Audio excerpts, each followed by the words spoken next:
जय माता दी दोस्तों, राधे राधे। कैसे हैं आप सब लोग? आशा करती हूँ आप सब लोग ठीक होंगे, खुश होंगे, स्वस्थ होंगे।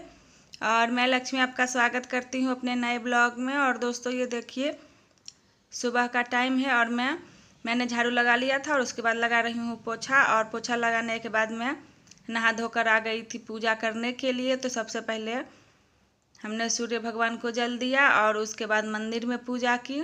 तो दोस्तों, ब्लॉग में आगे बढ़ने से पहले आप लोगों से रिक्वेस्ट करती हूँ कि प्लीज़ मेरे चैनल को लाइक, सब्सक्राइब और पसंद आए तो शेयर करना ना भूलें।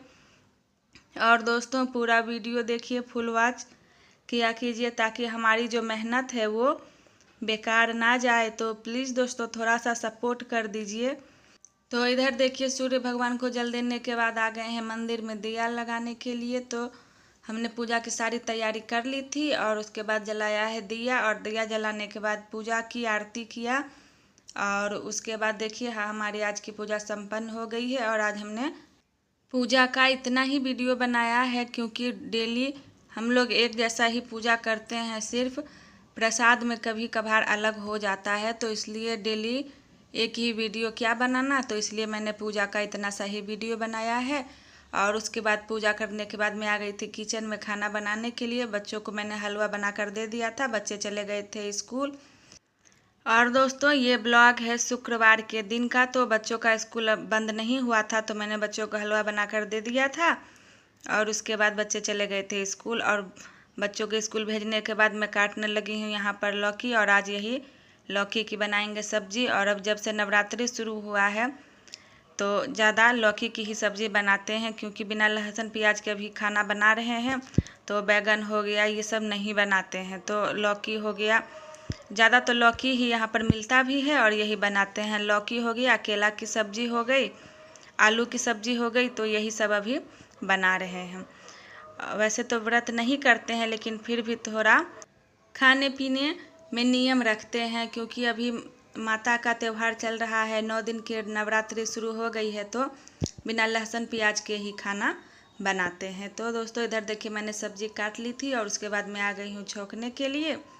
तो एक तरफ मैंने सब्ज़ी छौंकी और एक तरफ मैंने चाय बनने के लिए रख दिया है। तो सब्ज़ी में जब तक मेरा चाय बनेगा तब तक मैं सब्ज़ी में हल्दी नमक डालकर उसे ढक दूँगी और ये धीमे धीमे आंच पर पकता रहेगा। और आंच भी मैं इसका कम कर दूँगी और तब तक मैं पी लूँगी चाय।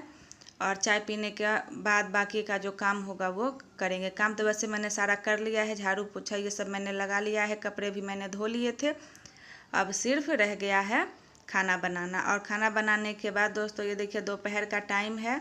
और दोपहर के टाइम में मैं आ गई थी अपना सारा काम निपटा कर अपना पेटीकोट सिलने के लिए। मैंने साड़ी जो लाई थी उसका पेटीकोट मैंने नहीं सिलाया था। ब्लाउज तो मैंने टेलर के यहाँ पर सिलने के लिए दे दिया था, लेकिन पेटीकोट तो मैं खुद से ही सी लेती हूँ। तो मैंने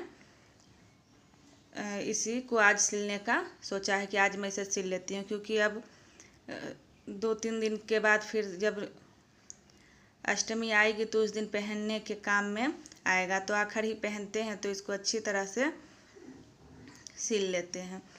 तो इधर देखिए, मैंने उसे नाप कर काट लिया है और काट कर अच्छी तरह से सब पर अपने अपने निशान लगा दिए हैं और सबको अपनी अपनी जगह पर। और उसके बाद काटने के बाद मैं इसको सिल लूँगी। वैसे तो मैं ब्लाउज भी खुद से सिल लेती हूँ लेकिन अभी टाइम नहीं था मेरे पास क्योंकि नवरात्रि शुरू होने से एक दिन पहले ही मैं मार्केट से ये खरीद कर लाई थी। तो उसके बाद फिर टाइम नहीं मिल पाया और अभी नवरात्रि में बहुत ज़्यादा ही काम हो जाता है। तो इसलिए मैंने सोचा चलो ब्लाउज टेलर के यहाँ पर ही सिलने के लिए डाल देते हैं। और वैसे भी मैं डेली नहीं ब्लाउज सीती हूँ, पेटीकोट तो मैं डेली सी लेती हूँ लेकिन ब्लाउज मैं डेली नहीं सीती हूँ। तो सोचा कहीं ख़राब उराब हो गया तो बेकार में लेने के देने पड़ जाएंगे। तो इसलिए मैंने टेलर के यहाँ सिलने के लिए दे दिया है और यहाँ पर मैं पेटीकोट सिलने लगी हूँ। वैसे तो मैंने 2 खरीदा था लेकिन अभी काम सिर्फ एक ही का था। तो मैं अभी एक ही पेटीकोट सिलूँगी और नवरात्रि के बाद फिर मैं बाकी का जो होगा वो सिल लूँगी। और पेटीकोट सिलने के बाद मैंने जो अपनी बेटी के लिए गाउन खरीद कर लाया था वो थोड़ा सा बड़ा हो गया था।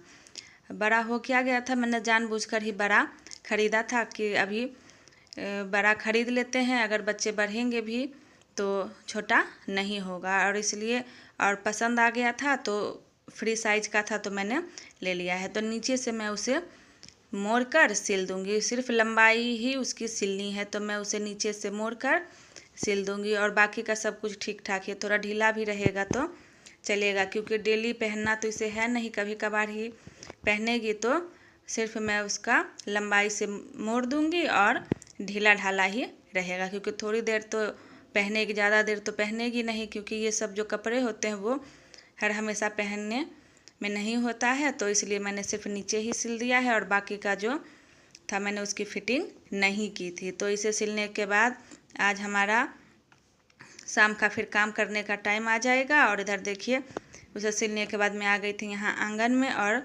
बादल सा छाया हुआ है, बारिश पड़ने का है। और ये है बलरी, जो हमारा जलावन है वो, इसका बड़ा, ये जो बड़ा बोरी है वो फट गया था, तो वो रखा हुआ था, तो मैंने इसे आंगन में निकलवा लिया है, क्योंकि फट गया था बोरी तो चारों तरफ से गिर रहा था और उसके बाद फिर इसे निकालने में भी नहीं हो रहा था। तो मैंने सोचा इसको निकाल कर फटे वाले बोरी से और सभी छोटे छोटे बोरी में कर देंगे, तो उठाकर रखने में भी अच्छा होगा जब बारिश आएगा तो, क्योंकि इतना बड़ा बोरा है वो हमसे उठता भी नहीं है। और ये सब उठाते उठाते देखिए शाम का टाइम हो गया था। तो उसके बाद हमने लगा ली थी दिया बाती, और घर में दिया लगाने के बाद चले गए थे मंदिर, और मंदिर में फिर जाकर दिया बाती किया। तो दोस्तों आज का ब्लॉग यहीं तक का था, मिलते हैं अगले नए ब्लॉग में। राधे राधे।